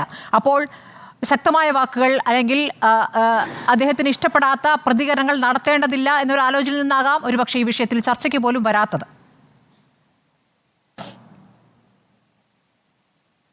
അത് വെള്ളാപ്പള്ളിയെ ചൊടിപ്പിക്കേണ്ട എന്ന് കരുതിയാവാം. വെള്ളാപ്പള്ളിയെ ചൊടിപ്പിക്കാൻ പലരുടെയും വിചാരം കാന്തപുരം അബൂബക്കർ മുസ്ലിയാർ, അദ്ദേഹത്തിന്റെ കയ്യിൽ എന്തോ വലിയ വോട്ട് ബാങ്ക് ഉണ്ട്, ഇപ്പം മുസ്ലിങ്ങൾ സാമാന്യമായി ഈ തെരഞ്ഞെടുപ്പിൽ UDF പിന്തുണച്ചത് അഖിലേന്ത്യാ തലത്തിൽ കോൺഗ്രസിനെതിരെ അല്ല BJPക്കെതിരെ ഒരു ശക്തമായ പ്രതിപക്ഷം വേണം എന്നെങ്കിലും വിചാരിച്ചിട്ടായിരിക്കും. അപ്പൊ വെള്ളാപ്പള്ളിയുടെ കയ്യിലൊക്കെയാണ് ഈഴവർ മൊത്തം വെള്ളാപ്പള്ളിയുടെ കീശയിലാണ് എന്നൊന്നും ആരും കരുതുന്നില്ല. അപ്പൊ ഈഴവർ ഇപ്പൊ 32% ഈഴവർ വോട്ട് ചെയ്തു എന്നാണല്ലോ കണക്കുകൾ പറയുന്നത്, ഈയിടെ ഈ ചർച്ചയിൽ പറഞ്ഞു. അപ്പൊ 32% ഈഴവർ വെള്ളാപ്പള്ളി പറഞ്ഞിട്ട് വോട്ട് ചെയ്തതാണോ? മറ്റ് പല കാരണങ്ങളുമാണ് പല സമുദായങ്ങളെയും ഇടതുപക്ഷത്തിനെതിരെയും UDF അനുകൂലമായി വോട്ട് ചെയ്യാൻ പ്രേരിപ്പിച്ചിരിക്കുക. ആ കാരണങ്ങൾ കണ്ടെത്തണം. അത് ആരെയാണ് ബാധിച്ചത്, അവർ പരിശോധന നടത്തണം, തിരുത്തണം. അതൊക്കെയാണ് അതിൻ്റെത്. ഇപ്പൊ വെള്ളാപ്പള്ളി 32% വോട്ട് BJPക്ക് കിട്ടി എന്നത് വെള്ളാപ്പള്ളിയുടെ ആജ്ഞാസ്വരത്തിന്റെയോ വെള്ളാപ്പള്ളിയുടെ ഒരു സ്വാധീനത്തിന്റെയോ ഫലമല്ല. അങ്ങനെയാണെങ്കിൽ നായന്മാരുടെ വോട്ടും മുസ്ലിങ്ങളുടെ വോട്ടും ഒക്കെ ഇവരുടെ ആരും വോട്ട് ചെയ്യുന്നത് വളരെ കോമൺ സെൻസിക്കലായിട്ട് നോക്കിയിട്ട് എന്താണ് കേന്ദ്രത്തിൽ BJPയെ പരാജയപ്പെടുത്തണം, അതേസമയത്ത് കേന്ദ്രത്തിൽ വീണ്ടും അധികാരത്തിൽ BJP വരണമെന്ന് ആഗ്രഹിക്കുന്ന സമുദായങ്ങൾ ഉണ്ട്. അത് വെള്ളാപ്പള്ളിക്ക് വേണ്ടിയല്ല, അവർക്ക് ചില കാര്യങ്ങളുണ്ട്. അപ്പൊ അങ്ങനെ അത് വളരെ സങ്കീർണമാണ്. അപ്പൊ വെള്ളാപ്പള്ളി നടേശനെ പോലുള്ള ഒരു വ്യക്തി ഗുരുദർശനം എന്തൊക്കെയാണ്, ജാതി മതദ്വേഷം പാടില്ല എന്ന് നിരന്തരമായി അപങ്കുരം പറഞ്ഞ ഒരു വ്യക്തിയാണ്. ജാത്യാഭിമാനം പാടില്ല, ജാതിഭേദം പാടില്ല. ഇതാണ് എന്തൊക്കെ ഗുരു വേണ്ടെന്ന് പറഞ്ഞോ, ഗുരു നിഷേധിച്ചോ, ഗുരു അത് എന്തിനെല്ലാം തള്ളി പറഞ്ഞോ, അതൊക്കെ വളരെ ശക്തിയോടെ വീണ്ടും വീണ്ടും കേരളത്തിന്റെ പൊതുമണ്ഡലത്തിലേക്ക് ആവാഹിച്ചുകൊണ്ട് കേരളത്തെ വർഗീയ നിലമാക്കാനുള്ള വർഗീയ ചതുപ്പാക്കാനുള്ള പ്രവർത്തനത്തിലാണ് വെള്ളാപ്പള്ളി ഏർപ്പെട്ടിരിക്കുന്നത്. അത് ഇടതുപക്ഷമാവട്ടെ കോൺഗ്രസ് ആവട്ടെ മറ്റേത് മതനിരപേക്ഷ ജനാധിപത്യത്തിൽ വിശ്വസിക്കുന്ന എല്ലാ പാർട്ടികളും വെള്ളാപ്പള്ളിയെ ഇക്കാര്യത്തിൽ തള്ളിപ്പറയുകയില്ല. അത് അങ്ങേയറ്റം പ്രതിഷേധിക്കേണ്ടതാണ്. മാത്രമല്ല കേരള നവോത്ഥാന സമിതിയുടെ അധ്യക്ഷ സ്ഥാനത്ത് തുടരാൻ ഇദ്ദേഹം അർഹനാണോ എന്ന് ഉച്ചത്തിൽ ചോദിക്കേണ്ട ഒരു സന്ദർഭം കൂടിയാണ്. ശരി, ഞാൻ തിരിച്ചെത്താം ഇടവേളയ്ക്ക് ശേഷത്തിലേക്ക്. ശ്രീ KP നൗഷാദ് അലി, ഇപ്പോൾ മുസ്ലിം ന്യൂനപക്ഷത്തോടുള്ള പ്രീണനം എന്നുള്ള വെള്ളാപ്പള്ളിയുടെ വിമർശനം, അത് കോൺഗ്രസ് ആ രൂപത്തിൽ ഏറ്റെടുക്കുന്നില്ല എങ്കിലും നിങ്ങളും ചില തരത്തിൽ പറഞ്ഞിട്ടുണ്ട്, ഞാൻ നേരത്തെ പറഞ്ഞതാണ്. അങ്ങനെയെങ്കിൽ എന്തൊക്കെ കാര്യങ്ങൾ ഇടത് സർക്കാർ മുസ്ലിം ന്യൂനപക്ഷത്തിന് കൂടുതലായി എന്തെങ്കിലും കൊടുത്തു എന്ന് പറയുമ്പോഴാണല്ലോ ആ പ്രീണനം പൂർത്തിയാകുന്നത്. എന്താണ് ഇവിടെ മുസ്ലിം ന്യൂനപക്ഷത്തിന് ഇടത് സർക്കാരിൽ നിന്ന് കൂടുതലായി കിട്ടിയത്? അല്ല, ഈ ആരോപണം ഉന്നയിക്കുന്ന ആളുകൾക്കാണ് അത് വ്യക്തമാക്കാനുള്ള ബാധ്യത. അല്ലാത്ത പക്ഷം അവരുടെ മുഖം നഷ്ടപ്പെടുകയാണല്ലോ ചെയ്യുക സ്വാഭാവികമായിട്ടും. അതുകൊണ്ട് ഈ ആരോപണം ഉന്നയിക്കുകയും അതിനെ എൻഡോഴ്സ് ചെയ്യുകയും ചെയ്യുന്ന ആളുകളാണ് മുസ്ലിം ന്യൂനപക്ഷത്തിന് എന്താണ് അധികമായിട്ട് കിട്ടിയത് എന്ന് പറയേണ്ടത്. തീർച്ചയായിട്ടും അന്യായമായിട്ട് മുസ്ലിം സമുദായത്തിന് കിട്ടിയിട്ടുണ്ടെങ്കിൽ അവരോടൊപ്പം നിൽക്കാൻ വ്യക്തിപരമായിട്ട് ഞാൻ തയ്യാറാണ്. കാരണം മുസ്ലിം സമുദായത്തിന് ഒരു മുസ്ലിം സമുദായ അംഗം എന്ന നിലയിൽ ഞാൻ പറയുന്നു, മുസ്ലിം സമുദായത്തിന് അങ്ങനെ അന്യായമായിട്ട് ആരുടെയെങ്കിലുമൊക്കെ കൈപ്പറ്റാനുള്ള അവകാശമില്ല. അങ്ങനെ അന്യായമായിട്ട് കൈപ്പറ്റിയിട്ടുണ്ടെങ്കിൽ അത് ചൂണ്ടിക്കാണിക്കുന്നവരോടൊപ്പം നിൽക്കാൻ ഞാൻ തയ്യാറാണ്. സ്വാഭാവികമായിട്ടും നീതിബോധമുള്ള മനുഷ്യരൊക്കെ അതിന് തയ്യാറാവും. പിന്നെ സ്മൃതി, ഞാൻ വേറൊരു കാര്യം പറയട്ടെ. കഴിഞ്ഞ 10 വർഷമായിട്ട് ഈ രാജ്യത്ത് മുസ്ലിം സമുദായത്തെ പോലെ വേട്ടയാടപ്പെടുന്ന മറ്റേത് ജനവിഭാഗമുണ്ട്? ഈ മന്ത്രിസഭയിൽ രാജ്യത്തിൻ്റെ ചരിത്രത്തിൽ ആദ്യമായിട്ടൊരു മുസ്ലിം പ്രതിനിധി ഇല്ലാത്ത 15% വരുന്നൊരു ജനവിഭാഗത്തെ പുറത്തു നിർത്തിക്കൊണ്ട് ഒരു മന്ത്രിസഭ അധികാരത്തിലേറിയ വേളയിലാണ് ആളുകൾ ഇത്തരത്തിലുള്ള പ്രസ്താവനകളൊക്കെ നടത്തുന്നത്. ഇവിടെ മുസ്ലിങ്ങളെ പാർശ്വവൽക്കരിക്കുക എന്നതൊരു ഔദ്യോഗിക നയമായി സ്വീകരിച്ച് അത് ചെയ്യാൻ യാതൊരു മടിയും കാണിക്കാത്തത് പറയാൻ നിർബാധം അത് പറഞ്ഞുകൊണ്ടിരിക്കാൻ ഒരു മടിയില്ലാത്ത ആളുകളൊക്കെ ഭരിക്കുന്ന ഒരു രാജ്യമാണ്. ഇന്ന് ഈ രാജ്യത്തൊരു വർഗീയ കലാപം ഉണ്ടായാൽ കലാപം നടത്തിയവർക്കെതിരെയല്ല കേസ്, കലാപത്തിന് ഇരയായ ആളുകൾക്കെതിരെ കേസെടുക്കുന്ന ഒരു പുതിയ രാജ്യമായിട്ട് ഇത് മാറിയിട്ടുണ്ട്. ആരെങ്കിലും നീതിയോ സത്യമോ ബോധ്യപ്പെടുത്താൻ ശബ്ദമുയർത്തിയാൽ അവൻ്റെ വീട് ബുൾഡോസർ ഉപയോഗിച്ച് തകർക്കുകയാണ്. ഇത്തരത്തിലുള്ള ഭീതിതമായ സാഹചര്യത്തിലൂടെ മുസ്ലിങ്ങൾ കടന്നു പോകുന്ന ഒരു ഘട്ടത്തിൽ ഇവിടെയുള്ള ഇതര സമുദായങ്ങൾക്കൊക്കെ നീതിബോധമുണ്ടെങ്കിൽ വേട്ടയാടപ്പെടുന്നവരുടെ കൂടെ നിൽക്കുകയാണ് വേണ്ടത്. അങ്ങനെ ചെയ്യുന്ന ഒരുപാട് പേരുണ്ട്, അങ്ങനെ ചെയ്യാത്തവരും ഉണ്ടാകാം. അതൊക്കെ ഓരോരുത്തരുടെയൊക്കെ നീതിബോധവും ന്യായ വിചാരവും ആസ്പദമാക്കിയുള്ള കാര്യങ്ങളാണ്. ഏതായാലും ഇതൊക്കെ നിഷ്പക്ഷമതികളായ ആളുകളെ സംബന്ധിച്ചിടത്തോളം വളരെ കൃത്യമായിട്ട് മനസ്സിലാവും ഓരോ പ്രസ്താവനകളുടെ പിന്നിലുള്ള രാഷ്ട്രീയം എന്താണ്, എന്തൊക്കെയാണ് അതുകൊണ്ട് ഉദ്ദേശിക്കുന്നത് എന്നുള്ളതൊക്കെ വളരെ കൃത്യമാണ് എന്നുള്ളത് കൊണ്ട് നമ്മളിത് വലിയൊരു ചർവണമൊന്നും നടത്തേണ്ട കാര്യമില്ല. ഇതൊക്കെ പ്രസ്താവ്യമായ സുവിദിതമായ ഇവിടെയൊക്കെ ഏവർക്കും ബോധ്യമുള്ള കാര്യങ്ങളാണ് ഇതൊക്കെ. പിന്നെ CPM-നെ സംബന്ധിച്ചിടത്തോളം ഞാൻ ഓർത്തു പോകുന്നു, നിയമസഭാ തെരഞ്ഞെടുപ്പ് വന്നപ്പോൾ അവർ കഴിഞ്ഞ 2 നിയമസഭാ തെരഞ്ഞെടുപ്പിൽ ഉപയോഗിച്ചൊരു വാചകം 2016 ഉപയോഗിച്ചത് ഈ തെരഞ്ഞെടുപ്പിൽ UDF വന്നാൽ കുഞ്ഞാലിക്കുട്ടിയും കുഞ്ഞുമാണിയും കുഞ്ഞുഞ്ഞും വരുമെന്നായിരുന്നു. ഇസ്ലാമോഫോബിയുടെ അന്തരീക്ഷം മനസ്സിലാക്കി 2021 അവർ പറഞ്ഞത് അമീറും ഹസനും കുഞ്ഞാലിക്കുട്ടിയും ഭരിക്കുമെന്നായിരുന്നു. അപ്പോൾ ഇതിലൊക്കെ വർഗീയതയും ധ്രുവീകരണവും ഒന്നുമില്ല, ആരും കാണുന്നില്ലേ? എനിക്കറിയില്ല. പിന്നെ ഞാൻ ഈ രാഷ്ട്രീയ പാർട്ടി നിയമിക്കുന്ന ആളുകളുടെ പേര് നോക്കിയിട്ട് സാമുദായിക ബാലൻസ് ഒന്നും നോക്കുന്ന രാഷ്ട്രീയ പ്രവർത്തകരൊന്നും അല്ല ഞങ്ങളൊന്നും. എന്നാൽ വെള്ളാപ്പള്ളി നടേശൻ്റെ പ്രസ്താവനയുടെ അടിസ്ഥാനത്തിൽ ഞാനൊന്ന് പരിശോധിച്ച ഒറ്റ കാര്യം അതോട് പറഞ്ഞു നിർത്താം. കഴിഞ്ഞ 1ാം പിണറായി മന്ത്രിസഭയിലെ CPI-യുടെ മന്ത്രിമാരുടെ പേരുകളൊക്കെ ഞാനൊന്ന് നോക്കുകയുണ്ടായി. അത്തരത്തിലൊക്കെ പേരുകളിലേക്കും ആളുകളിലേക്കൊക്കെ പോകുമ്പോൾ ദോഷൈക ദൃക്കുകൾക്ക് പലതും പറയാം. എന്നെ സംബന്ധിച്ചിടത്തോളം മാത്രം യാതൊരു പരാതിയോ ആരോപണമോ ഇല്ല കേട്ടോ. പക്ഷേ ഇത്തരത്തിലൊക്കെ പറയാൻ തുനിയുന്ന ആളുകളെ സംബന്ധിച്ചിടത്തോളം അങ്ങനെ പലതും പറയാൻ പറ്റും. അതുകൊണ്ട് ഇതൊന്നും അങ്ങനെ അഭിലഷണീയമായ പ്രവണതകളല്ല. ഇതൊക്കെ അവസാനിപ്പിച്ച് എല്ലാ സമുദായ സംഘടനകൾക്കും മാതൃക കാണിക്കേണ്ട മുതിർന്ന നേതാവാണ് വെള്ളാപ്പള്ളി നടേശൻ. അദ്ദേഹം ഇത്തരത്തിലുള്ള പ്രസ്താവനകളൊക്കെ ഒഴിവാക്കുന്നത് നന്നാവും എന്നൊരു എൻ്റെ ഒരു നിഗമനവും നിരീക്ഷണവും ഞാൻ. ശരി, ഡോക്ടർ അബ്ദുള്ള ബാസിദ്, ഇപ്പോൾ മുസ്ലിം ന്യൂനപക്ഷത്തെ പ്രീണിപ്പിക്കുന്നു എന്ന് പറയുന്നവർ പറയുന്ന ഒരു വാദം ഈ CAA പ്രക്ഷോഭത്തിൽ ഈ ഇതിൽ മുൻകൈ എടുത്തിരിക്കുന്നു. ഞാൻ ബാസിലിനോടാണ് ചോദിക്കുന്നത്. ഡോക്ടർ അബ്ദുള്ള ബാസിൽ, മുൻകൈ എടുത്തിരിക്കുന്നത് CPM ആയിരുന്നു. പലസ്തീൻ വിഷയം ഏറ്റെടുത്തുകൊണ്ടുള്ള പ്രതിഷേധ പരിപാടികൾ നടത്തുന്നു. ആ പരിപാടികൾ നടത്തുന്നതാകട്ടെ മലപ്പുറവും കോഴിക്കോടുമൊക്കെ കേന്ദ്രീകരിച്ചാണ്. അപ്പോൾ അതിലൊരു ദുരുദ്ദേശമുണ്ട് എന്നുള്ളതാണ് പ്രധാനപ്പെട്ട ആരോപണമായി വരുന്നത്. മറ്റൊന്ന്, എന്ത് നേടിയെടുത്തു എന്ന് പറയുമ്പോൾ വഖഫ് ബോർഡ് നിയമനം PSC വഴിയാക്കാനുള്ള തീരുമാനമെടുത്ത് സർക്കാർ എടുത്തിരുന്നു. പക്ഷേ ആ തീരുമാനത്തിൽ നിന്ന് സർക്കാർ പിന്നാക്കം പോകുന്നത് സമസ്തയിൽ നിന്ന് തന്നെ ഒരു വിഭാഗത്തിൻ്റെ ശക്തമായ പ്രതിഷേധവും സമ്മർദ്ദത്തിൻ്റെയും ഫലമായിട്ടാണ്. അതിലൊരു പരസ്യ സമരത്തിലേക്ക് തന്നെ ലീഗ് പോയപ്പോൾ ആ സമരത്തിൽ നിന്ന് വിട്ടുനിന്നത് അടക്കമുള്ള കാര്യങ്ങളും അതിനുശേഷം നടത്തിയ പ്രതികരണങ്ങളൊക്കെ നമ്മുടെ മുന്നിലുണ്ടല്ലോ. താങ്കൾ പിന്നീട് പറഞ്ഞ ഒരു കാര്യം, വിദ്യാഭ്യാസ സ്ഥാപനങ്ങളിൽ വിദ്യാർത്ഥികളുടെ പഠനവുമായി ബന്ധപ്പെട്ട് സ്കൂളുകളിൽ എടുത്ത ചില പ്രോഗ്രസീവായ തീരുമാനങ്ങൾ അതിൽ നിന്ന് പിന്നാക്കം പോയിട്ടുണ്ട്. ജെൻഡർ ന്യൂട്രാലിറ്റി കാര്യങ്ങളിൽ ഒക്കെ പിന്നാക്കം പോയി, യൂണിഫോമിൻ്റെ കാര്യത്തിൽ പിന്നാക്കം പോയി, സെക്സ് എഡ്യൂക്കേഷൻ്റെ കാര്യത്തിൽ പിന്നാക്കം പോയി. അതിലൊക്കെ വളരെ പ്രതിലോമകരമായ വളരെ മോശം പരാമർശങ്ങൾ പല മത നേതാക്കളിൽ നിന്നും ഉണ്ടായിട്ടുണ്ട്. അതിനൊക്കെ അടിയറ വയ്ക്കുന്ന ഒരു നിലപാട് ഇടത് സർക്കാർ എടുത്തിട്ടുണ്ട്. അപ്പോൾ എവിടെയാണ് പീഡനം? ഓക്കെ, ഇവിടെ ചോദ്യത്തിൽ തന്നെ അതിന് ഏകദേശം മറുപടി ഉണ്ടെന്നാണ് ഞാൻ മനസ്സിലാക്കുന്നത്. ഞാൻ നേരത്തെ പറഞ്ഞിരുന്നു, ഇലക്ഷനുമായി അടുത്ത് വരുമ്പോൾ നടത്തുന്ന കുറച്ച് ഗിമ്മിക്കുകൾ, അത് നേരത്തെ പറഞ്ഞല്ലോ. ഫലസ്തീൻ വിഷയത്തിൽ ആത്മാർത്ഥത ഉണ്ടെങ്കിൽ ചെയ്യേണ്ടത് മൊത്തത്തിൽ തന്നെ കേരളത്തിൽ മൊത്തത്തിൽ തന്നെ അതിനു വേണ്ടിയുള്ള സമരങ്ങൾ ആലോചിക്കുകയായിരുന്നു. പക്ഷെ അത് മലപ്പുറത്തേക്കും കോഴിക്കോടേക്കും UCC ആയിട്ട് ബന്ധപ്പെട്ടാണെങ്കിലും ഫലസ്തീനുമായി ബന്ധപ്പെട്ടാണെങ്കിലും അത്തരത്തിലുള്ള സമരങ്ങൾ ചുരുങ്ങുന്നു. അവിടെ യഥാർത്ഥത്തിൽ ഇതിന്റെ പിന്നിലുള്ള മോട്ടീവ് എന്താണ് എന്നുള്ളത് മുസ്ലിം സമുദായം ചിന്തിക്കുന്ന അവസ്ഥ. കാരണം നേരത്തെ പറഞ്ഞതുപോലെ ഒരുപാട് വിഷയങ്ങളിൽ മുസ്ലിം സമുദായത്തിന്റെ ന്യായമായ ആവശ്യങ്ങളോട് ഇടതുപക്ഷം തിരിഞ്ഞു നിൽക്കുകയും എന്നിട്ട് ഇങ്ങനെയുള്ള കുറച്ച് ഗിമ്മിക്കുകൾ മാത്രം വരികയും ചെയ്യുന്നു എന്നുള്ളിടത്താണ് വിഷയം കിടക്കുന്നത്. അതേപോലെ തന്നെ ഇവിടെ ഉന്നയിച്ചിട്ടുള്ള വഖഫുമായി ബന്ധപ്പെട്ടുള്ള വിഷയം, വഖഫ് യഥാർത്ഥത്തിൽ എന്താ സംഭവിച്ചിട്ടുള്ളത്? മുസ്ലിം സമുദായത്തിന് അന്യായമായ ഒരു കാര്യം കൊണ്ടുവരികയും എന്നിട്ട് അത് പിൻവലിക്കുകയും ചെയ്യാം. പ്രതിഷേധം വരുമ്പോൾ പിൻവലിക്കുകയും ചെയ്യാം. അതോടുകൂടി എന്താ സംഭവിക്കുന്നത്? മറ്റുള്ളവർ വിചാരിക്കുന്നത് മുസ്ലിം സമുദായത്തിന്റെ പ്രഷർ കൊണ്ട് ഇതാ മുസ്ലിം സമുദായത്തിന് അനുകൂലമായ എന്തോ തീരുമാനം എടുത്തിരിക്കുന്നു. എതിരായ ഒരു തീരുമാനം എടുത്തതിന് ശേഷം പിൻവലിച്ചത് എങ്ങനെയാണ് പ്രീണനമാകുക എന്ന് മനസ്സിലായിട്ടില്ല.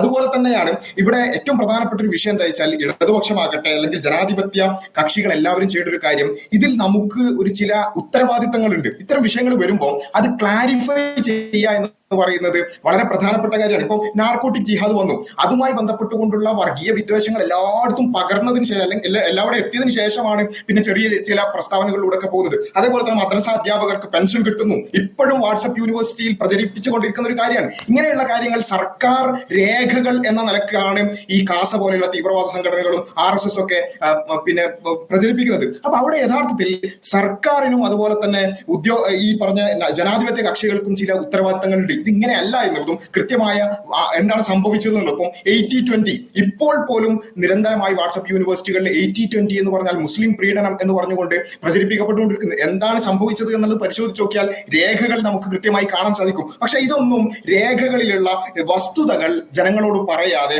അത് ഒരു വഴിക്ക് നടക്കട്ടെ, അങ്ങനെ സാമുദായിക ധ്രുവീകരണം നടക്കട്ടെ, ആ രൂപത്തിൽ ഞങ്ങൾക്ക് കുറച്ച് വോട്ട് കിട്ടുകയാണെങ്കിൽ, ക്രിസ്ത്യൻ വോട്ട് കിട്ടുകയാണെങ്കിൽ അതിങ്ങോട്ട് പോരട്ടെ എന്ന് വിചാരിക്കുന്നിടത്താണ് പ്രശ്നം. അതേപോലെ തന്നെയാണ് ഞാൻ നേരത്തെ പറഞ്ഞു, ന്യായമായ അവകാശങ്ങൾ ഇപ്പം വിശ്വാസപരമായി തന്നെ മുന്നോട്ട് ഇപ്പം പ്രോഗ്രസീവ് എന്ന് പറഞ്ഞുകൊണ്ട് ഈ ജെൻഡർ ന്യൂട്രാലിറ്റിയുമായി ബന്ധപ്പെട്ടുകൊണ്ടും അതുപോലെയുള്ള കുറച്ച് വിഷയങ്ങൾ പാഠപുസ്തകങ്ങളിലേക്ക് കടത്തിക്കൊണ്ടിരുന്നത്. അവിടെ നമ്മൾ പറഞ്ഞത് ഇത് സാമൂഹ്യ വിരുദ്ധമാണ്, ശാസ്ത്ര വിരുദ്ധമാണ് ഈ പാഠപുസ്തകങ്ങളിലേക്ക് കടത്തിക്കൂട്ടിയിട്ടുള്ള ഈ ആശയങ്ങൾ എന്നാണ്. അല്ലാതെ ഞങ്ങൾക്ക് പറ്റൂല അല്ലെങ്കിൽ ഞങ്ങളുടെ വിശ്വാസത്തിന് വിരുദ്ധമായതും ജനാധിപത്യമായ പരമായിട്ടുള്ള പൊതുവിദ്യാലയങ്ങളിൽ ഏതെങ്കിലും ഒരു വിശ്വാസം പഠിപ്പിക്കേണ്ടുന്ന ഒരു സ്ഥലമല്ല എന്നുള്ളത് ഒന്നാമത്തെ കാര്യം. രണ്ടാമത്തെ ഒരു കാര്യം, ഇത് ശാസ്ത്ര വിരുദ്ധവും സാമൂഹ്യ വിരുദ്ധവുമായിട്ടുള്ള കാര്യങ്ങളാണെന്നാണ് ഞങ്ങൾ അല്ലെങ്കിൽ മുസ്ലിം സമുദായം പ്രധാനമായിട്ടും അതുപോലെ തന്നെ മറ്റ് സമുദായത്തിൽ പ്പെട്ട ആളുകളും ഉന്നയിച്ചിട്ടുള്ളത്. പക്ഷേ അവിടെ അതിൽ നിന്ന് പിന്നോട്ട് പോവുകയല്ല ചെയ്തത്. ഇപ്പൊ ടെക്സ്റ്റ് ബുക്ക് പുറത്തിറക്കിയല്ലോ, അതുപോലെ തന്നെ ക്ലസ്റ്റർ മീറ്റിംഗുകൾ നടന്നല്ലോ, അതിന്റെ രേഖകൾ പരിശോധിച്ച് നോക്കിയാൽ കാണാൻ സാധിക്കുന്നത് ആ ആശയങ്ങൾ അവിടെ തന്നെ ഉണ്ട്. അപ്പോ വളരെ കൃത്യമായി ജനകീയമായ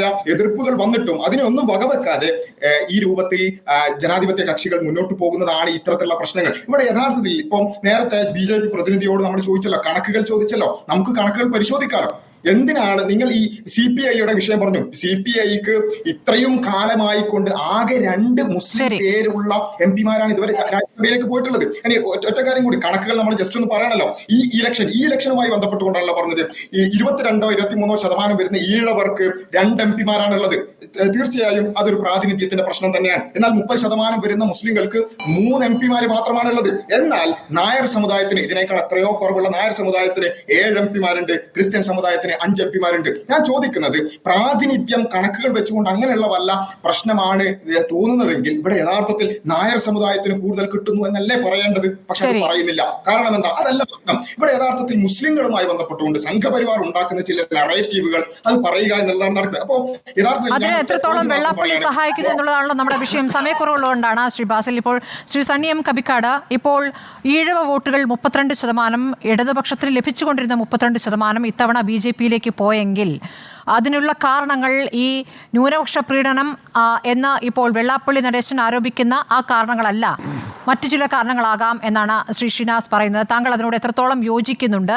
അങ്ങനെയെങ്കിൽ ഈ ഭരണവിരുദ്ധ വികാരം ഈ ഈഴവ വോട്ടുകളിലും വലിയ തോതിൽ പ്രതിഫലിച്ചിരിക്കുന്നു. സർക്കാരുമായി ബന്ധപ്പെട്ട, സർക്കാരിൻ്റെ പ്രവർത്തനങ്ങളുമായി ബന്ധപ്പെട്ട കാര്യങ്ങളാണ് പ്രതിഫലിച്ചത്. അത് യാദൃശ്ചികമായി 32% ഈഴവരെന്ന വിഷയത്തിലേക്ക് എത്തുന്നു എന്നാണോ മനസ്സിലാക്കേണ്ടത്? അല്ല, അതിനകത്തുള്ളൊരു പ്രധാന കാര്യം, ഭരണവിരുദ്ധ വികാരം ഉള്ള ജനം എന്തുകൊണ്ടാണ് UDF വോട്ട് ചെയ്യായിരുന്നത്, BJPക്ക് തന്നെ വോട്ട് ചെയ്തത്? അപ്പോൾ BJPയിലേക്ക് ഒരു പാലമിട്ടത് ആരാണെന്ന് ചോദിച്ചാൽ അത് വെള്ളാപ്പള്ളി നടേശനാണ്. കഴിഞ്ഞ 10 വർഷമായിട്ട് അദ്ദേഹം എടുക്കുന്ന പണിയാണ് അതിനുള്ളൊരു അന്തരീക്ഷം ഉണ്ടാക്കിയത്. കേരളത്തിലെ 35% നായന്മാർ BJPക്കാണ് വോട്ട് ചെയ്യുന്ന കണക്ക് പുറത്തു വന്നത്. ഇതൊക്കെ 5% ക്രിസ്ത്യാനികൾ വോട്ട് ചെയ്യുമെന്നാണ് പറയുന്നത്. ഇത് മുഴുവൻ വെള്ളാപ്പള്ളിയുടെ പോക്കറ്റിൽ കിടക്കുന്ന നോട്ടാണെന്ന് നമ്മൾ വിചാരിക്കും. ഷിനാസ് പറഞ്ഞതുപോലെ ഒട്ടനവധി കാരണങ്ങൾ ഇതിനകത്തുണ്ട്. അത് വളരെ ഗൗരവമായി രാഷ്ട്രീയ പാർട്ടികൾ പരിശോധിക്കേണ്ടതുണ്ട്. അങ്ങനെ പരാജയം ആഴത്തിൽ പഠിക്കുന്ന ഇടതുപക്ഷം ഈ വിഷയത്തിൽ എന്ത് നിലപാടെടുക്കുമെന്നാണ് താങ്കൾക്ക് തോന്നുന്നത് ശ്രീ സണ്ണി എം കബിക്കാട്? ഈ വിഷയത്തിൽ വെള്ളാപ്പള്ളിയെ ഒരു പരസ്യമായി വിമർശിക്കാൻ പോലും തയ്യാറായിട്ടില്ല. ഒറ്റയ്ക്കൊറ്റയ്ക്ക് ചിലരെങ്കിലും ലേഖനങ്ങൾ എഴുതുന്നുണ്ട്, പക്ഷേ ഒരു പരസ്യ പ്രതികരണത്തിന് തയ്യാറാകുന്നില്ല. ഒരു സാധ്യത ഞാൻ കാണാം. കാരണം ഈ കാര്യത്തിൽ മുസ്ലിം, അതായത് ദേശീയ ന്യൂനപക്ഷങ്ങളെന്ന നിലയ്ക്ക്, മതന്യൂനപക്ഷം എന്ന നിലയ്ക്ക് മുസ്ലിങ്ങൾക്കെതിരെ ഏറ്റവും ഫ്രോഡായിട്ടുള്ള നിലപാടുള്ള പാർട്ടിയാണ് CPM എന്നാണ് ഞാൻ വിചാരിക്കുന്നത്. ഞാൻ വിചാരിക്കുന്നതല്ല, എനിക്ക് തെളിയിക്കാൻ പറ്റും. അത് അവരുടെ ഓരോ പ്രസ്താവനയും ഓരോ സമയത്ത് ഇടപെടലും ഒരു ന്യൂനപക്ഷ വിഭാഗത്തോട് കാണിക്കേണ്ടതല്ല. അവരെപ്പോഴും അതിനകത്ത് വർഗീയവാദികളെയും അല്ലാത്തവാദികളെയും വേർതിരിക്കുക. ക്രിസ്ത്യാനി എടുക്കുമ്പോൾ അങ്ങനെ ഒരു പ്രശ്നം അവർക്കില്ല, ഈഴവരെ എടുക്കുമ്പോൾ പ്രശ്നമില്ല, നായരെ എടുക്കുമ്പോൾ പ്രശ്നമില്ല, ദളിതരെ എടുക്കുമ്പോൾ പ്രശ്നമില്ല, മുസ്ലിങ്ങളെ എടുക്കുമ്പോൾ മാത്രം നല്ല മുസ്ലിങ്ങളും ചീത്ത മുസ്ലിങ്ങളും വന്ന് വിഭജിച്ച് വടകരയിൽ തന്നെ വെല്ലുവിളിയാണ് നടത്തുന്നത്. വെല്ലുവിളി RSSകാർ പോലും നാണം കെട്ടുന്ന വെല്ലുവിളിയാണ് DYFI നേതാവ് ഈ തെരഞ്ഞെടുപ്പിന് ശേഷം നടത്തുന്നത് നമ്മൾ കാണണം. ഇവരൊക്കെ എവിടെ നിന്നാണ് ഉണ്ടായി വരുന്നത്? ഈ പാർട്ടി എന്താ മുസ്ലിങ്ങളെക്കുറിച്ച് ഇവരെ പഠിപ്പിച്ചിരിക്കുന്നത്? അതുകൊണ്ട് ഇവർക്ക് ആ ക്രൈസിസിനെ മറികടക്കാൻ കഴിയുമെന്ന് ഞാൻ എന്തായാലും സ്വാഭാവികമായി വിചാരിക്കുന്നില്ല. വളരെ ബോധപൂർവമായി അവരുടെ നയം തിരുത്തണം, ന്യൂനപക്ഷങ്ങളോടുള്ള സമീപനം തിരുത്തിയാൽ മാത്രമേ എന്തെങ്കിലും മാറ്റം നമുക്ക് പ്രതീക്ഷിക്കാൻ പറ്റൂ. അതായത് പ്രീണനത്തിലുള്ള ഒരു ശ്രമം അവിടെ നടന്നിരിക്കുന്നു, തെറ്റായ രൂപത്തിൽ നടന്നിരിക്കുന്നു, പക്ഷെ അത് ഫലം കണ്ടില്ല എന്നതാണോ താങ്കളുടെ വിലയിരുത്തൽ? എന്ന് ഞാൻ പറഞ്ഞില്ല. ഒരു പ്രീണനവും ഇല്ല ഇതിനകത്ത്. ഇത് യഥാർത്ഥത്തിൽ ഈ RSS കുറച്ച് തീവ്രവാദപരമായി മുസ്ലിങ്ങളെ തള്ളിപ്പറയുന്നു. ഇവർ സോഫ്റ്റായിട്ട് അവരുടെ തീവ്രവാദികളാണ്, തീവ്രവാദ സംഘടനയാണ്, പ്രശ്നക്കാരാണ് എന്ന നിലക്കുള്ള സ്റ്റോറി നിർമ്മിക്കുന്നു. ഈ സ്റ്റോറി എന്തിനാണ് നിർമ്മിക്കുന്നതെന്നാണ് ഞാൻ ചോദിക്കുന്നത്. എല്ലാ സമുദായത്തിനൊന്നും കുഴപ്പക്കാരില്ലേ? അത് തന്നെയല്ലേ മുസ്ലിങ്ങൾക്കകത്തും ഉള്ളൂ? അതിൽ കൂടുതലുണ്ടോ അതിനകത്ത്? എന്താണ് ഇവർ ഈ പ്രചരിപ്പിക്കുന്നത്? മുസ്ലിം സംഘടനകൾ മുഴുവനും ദേശവിരുദ്ധ സംഘടനയാണെന്നാണ് ഇവരും പ്രചരിപ്പിക്കുന്നത്. അത് തന്നെയാണ് RSSും പ്രചരിപ്പിക്കുന്നത്. അപ്പോൾ അത് നിർത്തണം എന്നാണ് ഞാൻ പറയുന്നത്. കുറച്ചുകൂടി വിശാലമായിട്ട് നമ്മളുടെ ദേശീയ ന്യൂനപക്ഷം, ഇപ്പോൾ ഇവിടുത്തെ ഒരു സഹപ്രവർത്തകൻ പറഞ്ഞതുപോലെ ഒറ്റ മുസ്ലിം പോലും ഇല്ലാത്ത ഒരു ഗവൺമെൻറ്റിനെ ഉണ്ടാക്കിയിട്ട് അഭിമാനിക്കുന്ന പൗരന്മാരാണ് ഈ കേരളത്തിലിരുന്ന് വാചകടിക്കണമെന്ന് ഓർക്കണം. ഒരൊറ്റ മുസ്ലിം പോലുമില്ല. 18% ഉള്ളൊരു ജനതയ്ക്ക് ഒരു റെപ്രസെൻറ്റേറ്റീവിനെ കൊടുക്കാത്തവരാണ് ജനാധിപത്യത്തെക്കുറിച്ച് പറയുന്നത്. അത് നമ്മൾ സമ്മതിച്ചു കൊടുക്കരുത്. മാർക്സിസ്റ്റ് പാർട്ടിയാലും കോൺഗ്രസ് സമ്മതിച്ചു കൊടുക്കരുത് ഞാൻ പറഞ്ഞത്. ഷാജി ആർ നായർ താങ്കൾക്ക് മറുപടി നൽകാം. ഇല്ല, ഇവിടെ ഒന്ന് രണ്ട് കാര്യം ഞാൻ സ്മൃതി പറഞ്ഞോട്ടെ.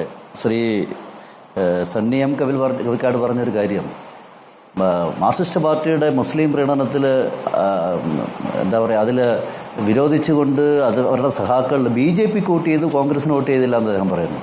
കോൺഗ്രസിന് എങ്ങനെ വോട്ട് ചെയ്യാൻ പറ്റും? കോൺഗ്രസ് എക്കാലവും ഈ പ്രീണന നയത്തിൻ്റെ ആശാന്മാരാണ്.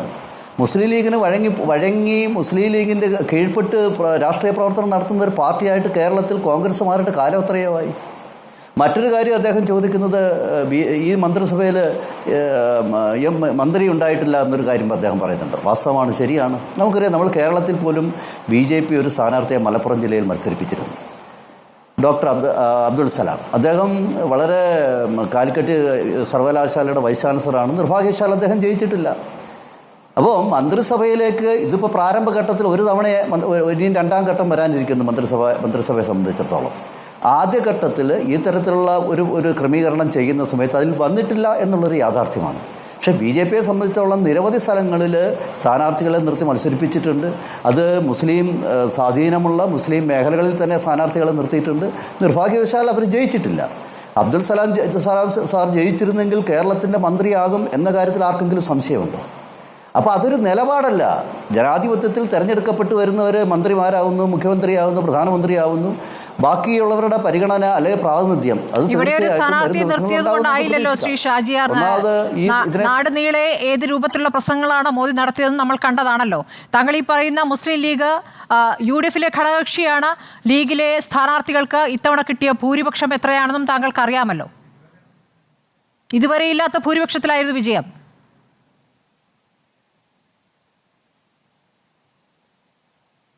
അല്ല, അത് ഉണ്ടാകുമല്ലോ. അതാണ് ഞാൻ പറഞ്ഞത്. ഇത് തന്നെ പ്രതീക്ഷിച്ചാണ് LDF മുസ്ലിം പ്രീണനം നടത്തിയിട്ടുള്ളത്. പിണറായി വിജയൻ അറിയുന്ന വളരെ കൃത്യമായ ഒരു ബോധ്യം ഞാൻ മനസ്സിലാക്കിയെടുത്തോളം നിയമസഭാ തെരഞ്ഞെടുപ്പിൽ ഞാൻ ശ്രുതി പറയാം എന്ന് ഞാൻ പറഞ്ഞിട്ടില്ല. എന്ന് പറഞ്ഞിട്ടില്ല. ന്യൂനപക്ഷ പ്രാതിനിധ്യമല്ലേ? കേരളത്തിൽ നിന്ന് പോലും ഒരു മന്ത്രി ഉണ്ടായിട്ടില്ലേ? ന്യൂനപക്ഷമല്ലേ? അദ്ദേഹം 80 കാലങ്ങളിൽ BJPയിൽ വന്ന് പ്രവർത്തിച്ച ശ്രീ ജോർജ് കുര്യൻ മന്ത്രിയായിട്ടുണ്ട്. തീർച്ചയായിട്ടും മുസ്ലിം അദ്ദേഹം ന്യൂനപക്ഷ വിഭാഗത്തിൽപ്പെട്ട ആളായതുകൊണ്ട് മാത്രമല്ല അദ്ദേഹം മന്ത്രിയായത്. ഈ നിലപാടുകൾ 1980 പാർട്ടി ഉണ്ടായ കാലഘട്ടം മുതൽ അത് സ്വീകരിച്ച് ഈ പ്രസ്ഥാനത്തെ നെഞ്ചേറ്റിയ ഒരു വ്യക്തിത്വമാണ്. തീർച്ചയായിട്ടും ആ തരത്തിലുള്ള നിരവധി ആൾക്കാരുണ്ട്. അവരൊക്കെ തന്നെ ന്യൂനപക്ഷ വിഭാഗങ്ങളിൽപ്പെട്ടവർ വരും കാലം ഇപ്പോഴും ഉണ്ട്. വരും ദിവസങ്ങളിൽ ഇതേപോലെയുള്ള കീ പോസ്റ്റുകളിൽ എത്തുമെന്നുള്ള ശരി, നമ്മുടെ സമയം അവസാനിക്കുന്നുണ്ട്. നവോത്ഥാന സമിതി എന്നൊരു സംവിധാനത്തിന് ഇനി ഇവിടെ സാങ്കത്യമുണ്ടോ എന്നുള്ള കാര്യം സർക്കാർ ആലോചിക്കുക. വെള്ളാപ്പള്ളിക്കെതിരെ കേസെടുക്കണമെന്ന സമസ്തയിൽ നിന്ന് ഒരു പ്രതികരണം വന്നു കഴിഞ്ഞിരിക്കുന്നു. രാഷ്ട്രീയ പാർട്ടികൾ ഇക്കാര്യത്തിൽ ഒരു നിലപാട് വ്യക്തമാക്കേണ്ടതുണ്ട്, തുറന്ന സമീപനത്തിലേക്ക് വരേണ്ടതുണ്ട്. വളരെ നന്ദി ചർച്ചയിൽ പങ്കെടുത്ത എല്ലാവർക്കും. ഇനി